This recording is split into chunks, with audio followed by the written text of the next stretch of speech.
Ayan guys, welcome back. Nandito tayo sa private ngayon, napaliguan. Naisipan ko magkalpas ng karpa.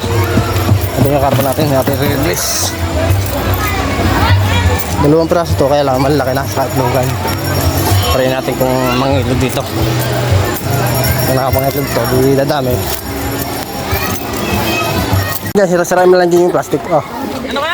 Sira mo dyan yung plastic. Bakit? Alpasan to, alpasan isda.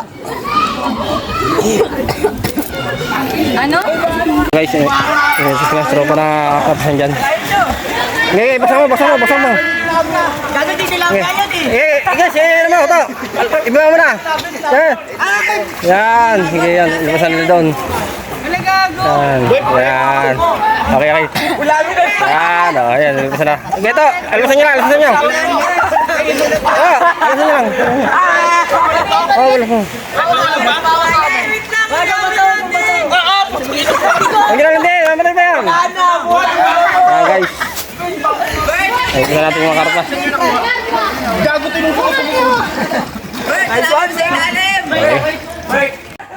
So yan guys, pinalpas ko sa mga bata sa ilog at saka yung babasa. Medyo malalim kasi yan.